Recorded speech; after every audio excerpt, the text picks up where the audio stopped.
Hi there Bloomies, and welcome to our first ever annual stitch along for the annual bonus vault. I'm so excited to be doing this with you this week and to be bringing you a slightly more advanced stitch along pattern that is exclusive for you guys who have joined the membership for the whole year. So I'm so excited to dive into this. So as I said, this is going to be an advanced stitch along, but when I say advanced, I don't mean that it's going to be like super crazy hard and that you're not going to be able to get involved. All the stitches we'll be using for this project can be found inside of the Blooming Stitcher library. We've got plenty of instruction to help you along, and we're going to be stitching it together as well. So even if you're kind of wondering, oh, I'm not quite at the Blooming Stitcher level yet, I don't know if this is too advanced for me, I just want to let you know that I think you can definitely give this a go, and there are a couple of swaps for stitches that you can do instead if you are really struggling. For example, we're going to be using the bullion knot to create some padded satin stitch, but if you're really not comfortable with the bullion knot, then you can swap it out for a French knot instead. And there are lots of swaps like that you can do throughout this project, and I will let you know when we get to a certain point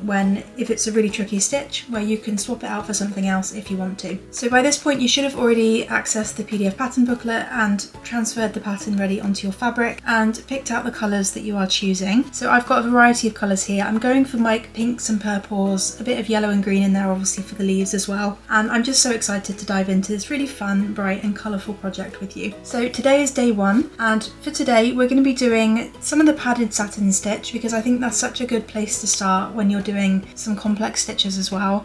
So this particular kind of botanical here is going to be made with padded satin stitch, and we're also going to do some bullion knots for the centre of this woven rose.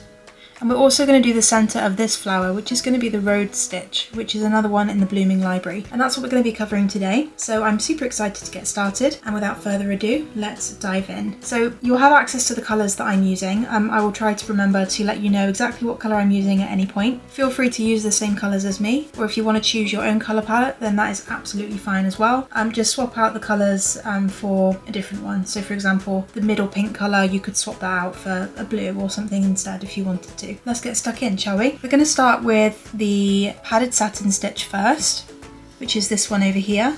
And for that I'm using the darkest pink colour, which is 3721 if you're following my colour guide, and we're going to be doing these here. So I'm just going to go ahead and prep my thread ready. I'm going to be using 6 strands for this.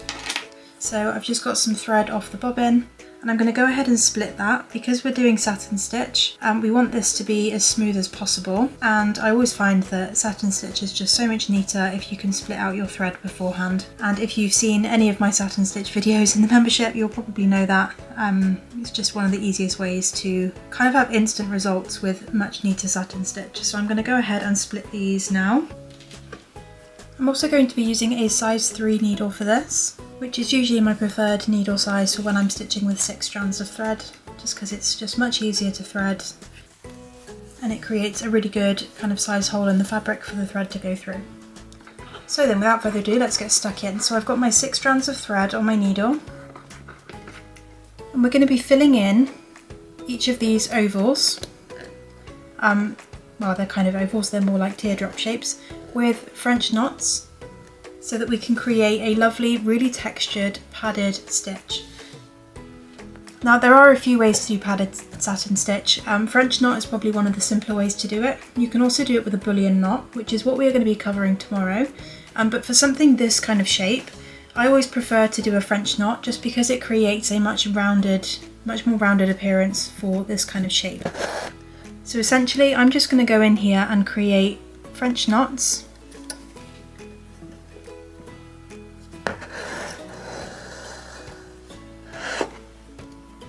And the key here is that the French knot stays inside the shape, ideally not even touching the line on the outside of the shape that we've drawn.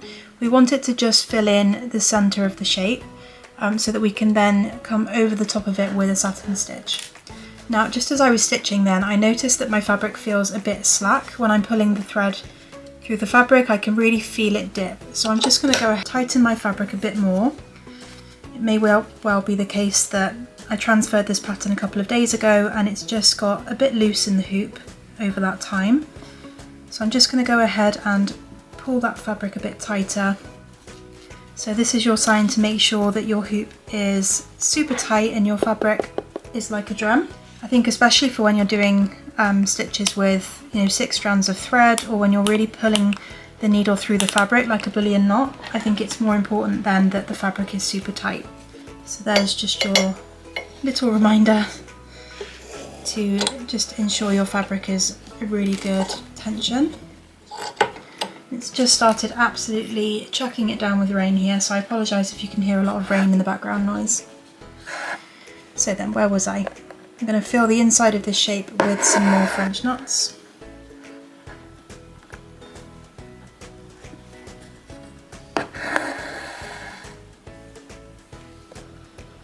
And it doesn't matter how these look because we're going to be stitching over the top of them anyway. They don't need to be neat. They don't need to be like mirrored each other if you're doing 2 rows like me. We just want to be filling in that shape as much as possible.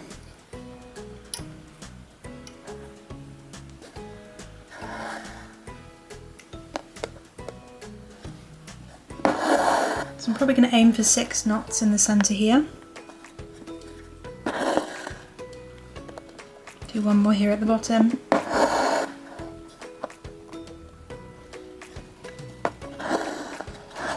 Like so.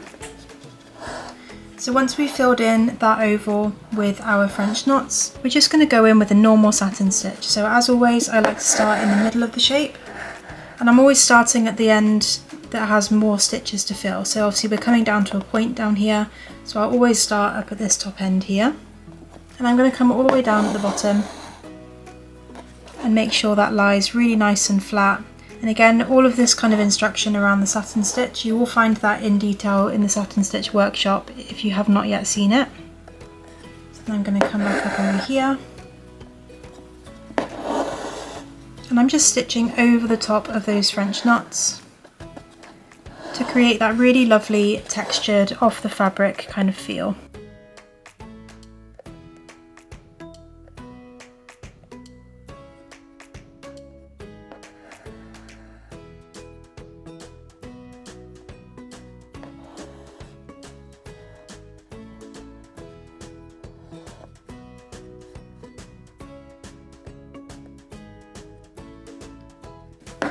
And up on the other side, and I'm just going to do the same thing again to fill in the other half of the shape.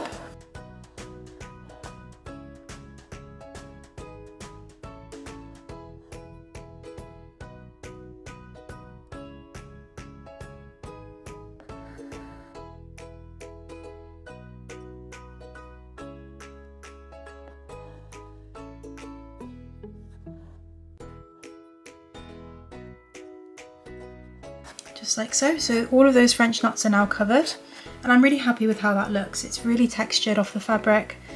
Quite hard to see from the camera, I appreciate, but that does have a lot of dimension to it, and that's just going to really set the scene really nicely for all the texture that we're going to have going on this project.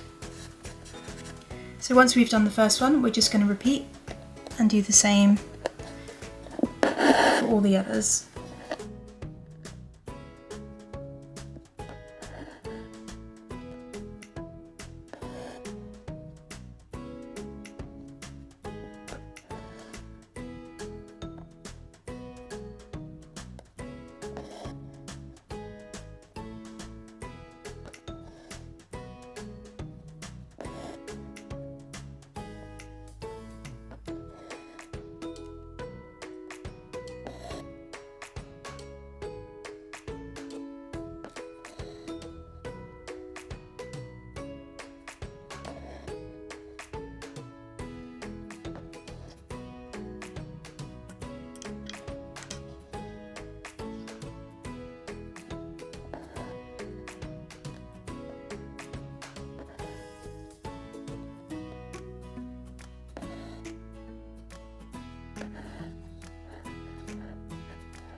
So I'm just going to jump back in here for the last one, because as you can see, this one is slightly cut off by our woven wheel rows. But that being said, I still want us to go ahead and just act as if this was complete. The reason for that is because we're doing the woven rows after this, of course. And when we start weaving our thread for the rows, we can kind of move that so that it then sits on top of this or kind of goes just underneath it. But at least then we have options so that even if the rose doesn't quite come out as far as this, we don't have like a weird half stitched kind of section here. So even though the pattern kind of shows this as cut off, I'm still going to stitch this one exactly as normal.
So that is our first part of our stitch along completed.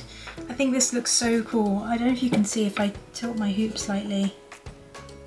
Perhaps you can just about see how raised and textured that is. It's really difficult to show really on, doesn't look it that way, but it really is really lovely and 3D and textured. And to be honest, it's just a really nice starting point for how the rest of this project is going to look by the time that we're finished, and I'm so excited for this. So as I said earlier, what we're doing today is the padded satin stitch, which we have now completed. We're going to do some bullion knots in the centre of the rows, and we're going to do the road stitch over here. So the next thing I want to do is actually the road stitch, because this one is another advanced stitch in the sense that it's in the Blooming Stitcher library and it's not a very common stitch, but it is actually quite straightforward and simple. So we're going to do that one next before we dive into the bullion knot, which is slightly more tricky. So for this one I'm going to be using DMC 729.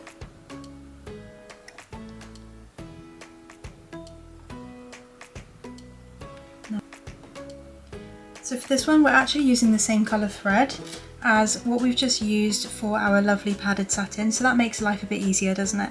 So we're going to be using 6 strands again. So if you've got thread left on your needle you can rethread what you just had, if not you can get some fresh. And we're going to be diving straight in with the road stitch. So I'm just going to move the hoop so it's slightly more central for you.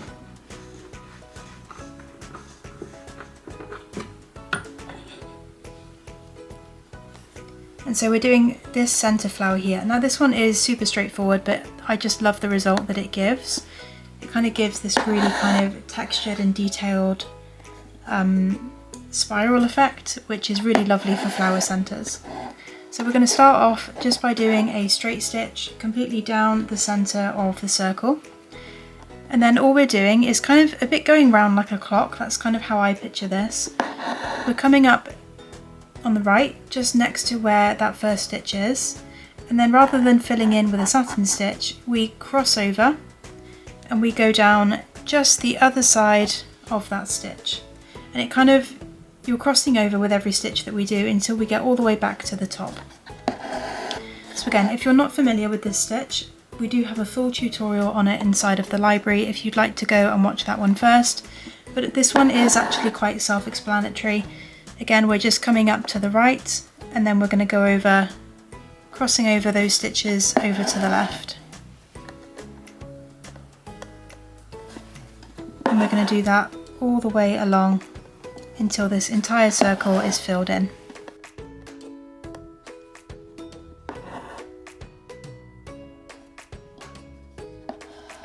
So you can already see the spiral that that's creating, and it just creates so much texture. And actually just a bit more visual interest than always using like a French knot for a centre of a flower. And I think it's just quite unique. It's not something I see very often, so I think it's a really good one to kind of have in your stitch library as an option for kind of the centres of flowers.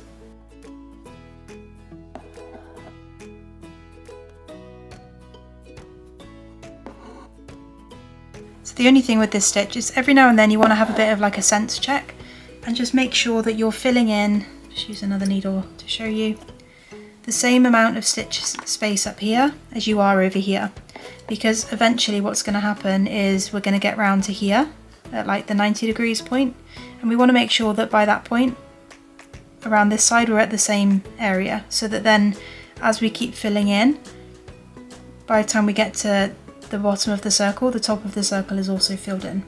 So that might not make that much sense right now, but it will as we continue to stitch. So try to keep your spacing the same at the top and at the bottom to make sure that you're filling in the right amount of the circle at a time. So I am running a bit low on thread here. I can probably do 1 or 2 more stitches and then I'll need to get some more thread.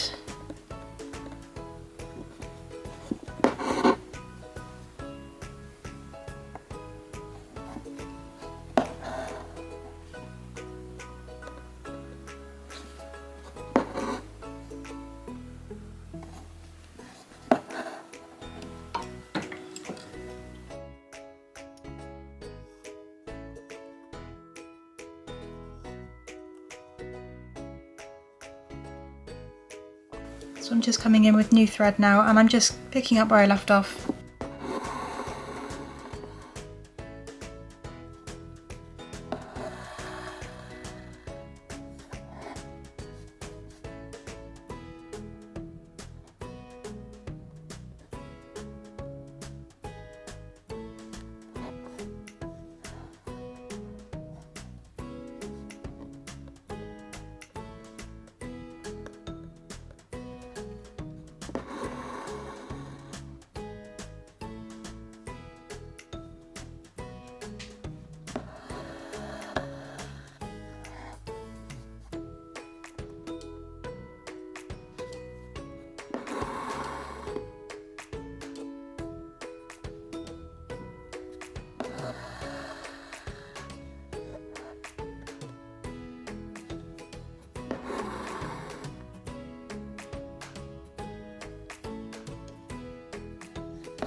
So this here is kind of the point where I mentioned about spacing, where we want to make sure that we've kind of got the similar gap each side and that we're filling in the same sort of amount each time, so that as we continue to go we're filling in the right amount of the circle.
So there's our final stitch and our lovely rose stitch for the centre of this flower. And again, it's just so 3D and textured and fun. I just love it so much. Let me see if I can show you how much that raises off the fabric. Similar to these ones, I appreciate that's very blurry, but you can see that it is really quite far off the fabric here, and it just creates so much lovely texture. I'm so excited, you guys. This is going to look so lovely once we add even more stitching to this. So I'm going to go ahead and tie off the end of my thread.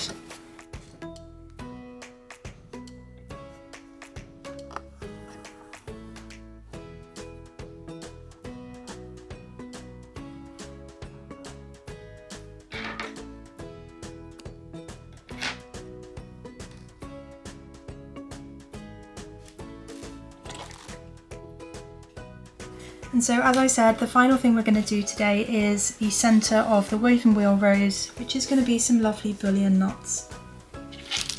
So for this one we're going to be using a dark purple colour. For that, on my colour scheme, I'm using 3740.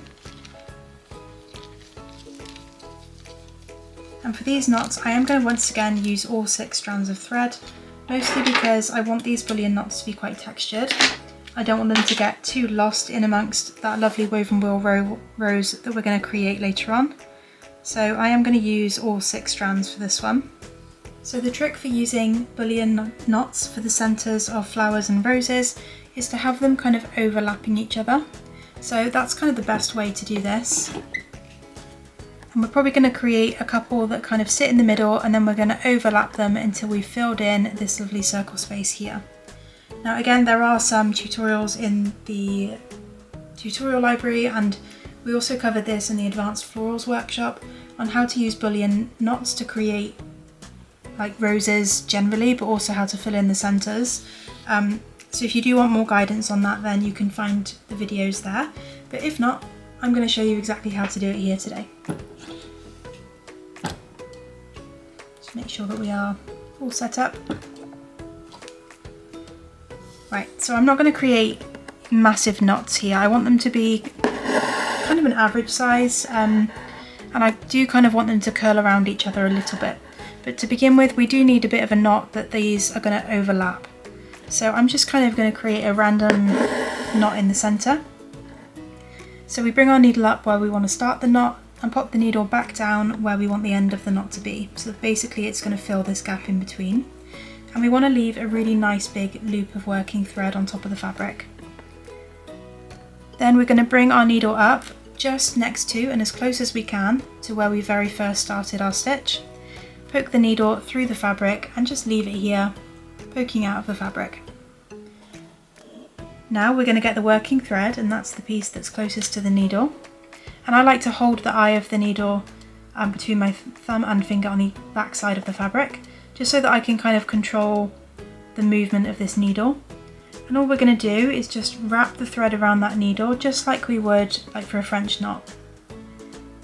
Slide those wraps down to the bottom, and you can kind of get an understanding for, just grab another needle to show you, the length of the knots and the wraps on the needle should match the space that you have selected with your very first stitch.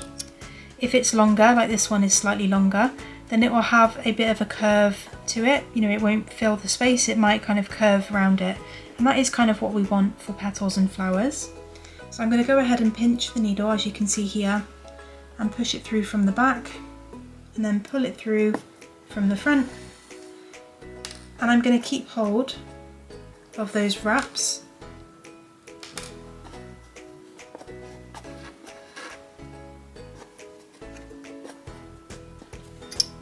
Oh, I've got a knot at the back of the fabric, I think.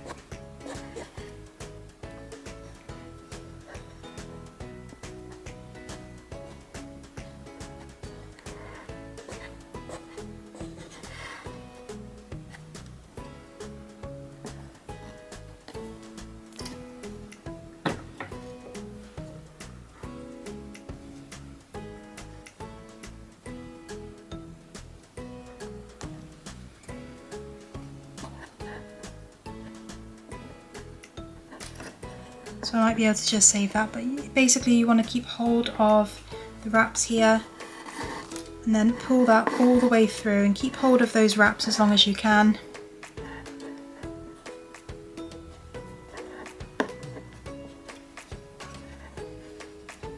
And we just want to keep pulling that until they are sitting exactly where we want them to be.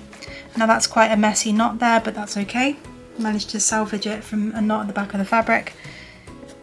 And then once we're happy with the placement of that knot and where it's ended up, we're just going to pop our needle back down through the fabric at the end of the knot, just to secure that one in place. Then, as I said, what we want to do next is kind of wrap some knots around this one to create almost that kind of rose-like appearance in the middle. And there's no real pattern to how you do this, it's kind of just random bullion knots. So now I'm going to do one that kind of sits on top of the one we've just made. So again, I'm leaving a really large loop of fabric, loop of thread, bringing the needle up right next to the top one and doing a couple of wraps around the needle. And again, because I want this one to curve, I am going to do a few extra knots so that the knot is larger than the gap that we have here. Then we grab hold of those wraps and pull the needle through. It can be a bit tricky sometimes to pull it through, so just bear with. And would you believe it, I've got another knot at the back.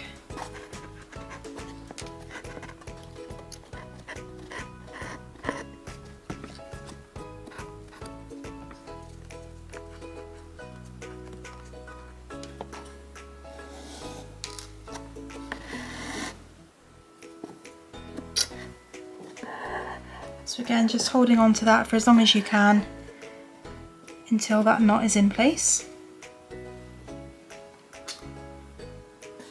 And then pinning it down with a regular stitch.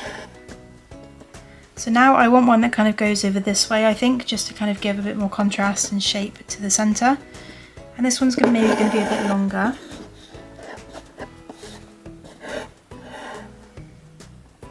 So I'm going to have this one try and curve around the outside.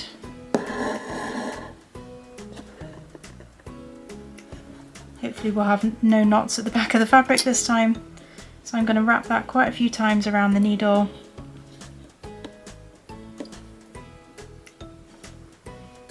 And then loosely hold on to those wraps and pull the needle through the fabric.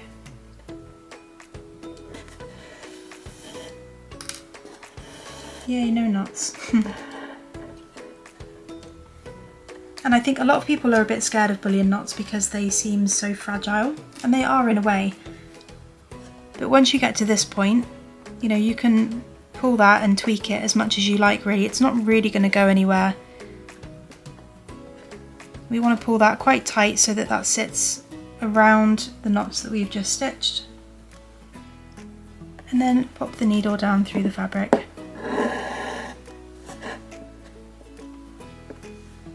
And now I think I want one pretty much doing the same thing, but coming round the other way. So I'm going to start up here, and end down here.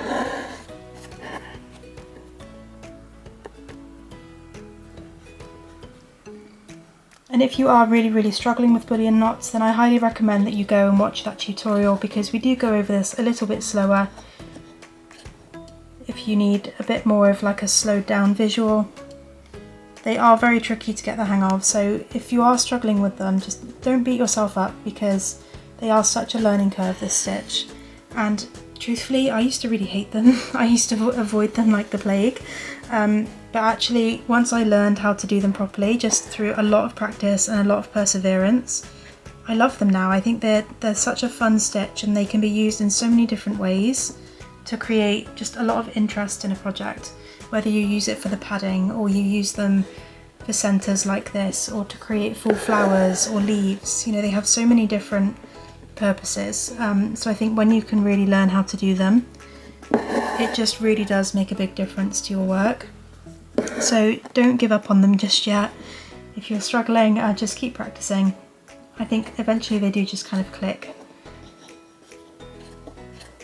They're probably one of my favourites now, I must admit. Sometimes they go a bit wrong, but that's to be expected because they're so fiddly.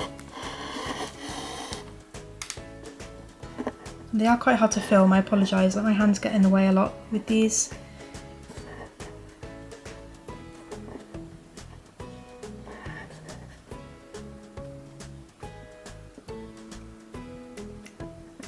So there's that one there. And you can use your judgment really here to see how many you'd like to make. I actually might leave it there because that does fill in the circle quite well. And then the wraps of the woven rows can kind of sit around the outside of those. So I'm quite content with how that looks.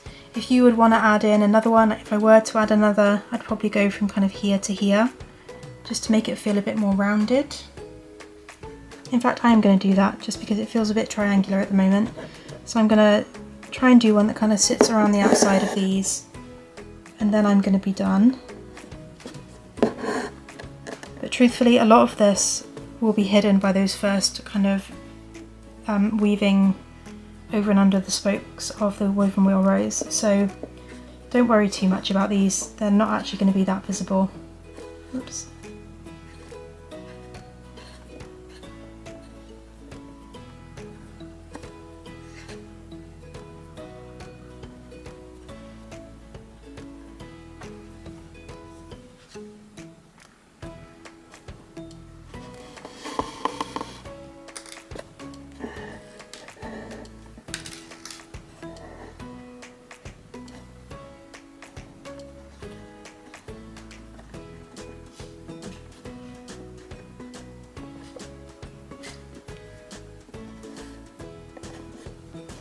There we have it.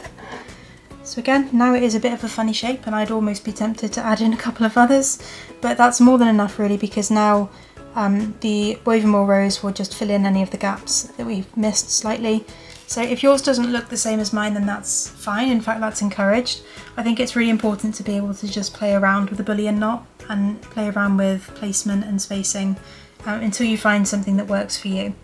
So that brings us to the end of day one. That's been so much fun. I've really enjoyed stitching this one so far. Tomorrow is day 2 and we're going to be focusing on this flower down here. So we're going to be doing the raised cup stitch for the centre, and we're also going to be doing the padded satin stitch for the leaves, but we're going to be using bullion knots instead of French knots like we did for this one, just to create a bit more texture and a bit more difference, I suppose, to different elements of the pattern, a bit more variation. So that's what we're going to be focusing on tomorrow. If you aren't sure how to do the raised cup stitch, you may want to go and watch the tutorial of that one next ahead of time, but we will be going over it quite slowly and in detail tomorrow. So until then, happy stitching, and I cannot wait to see your progress in the community. See you tomorrow!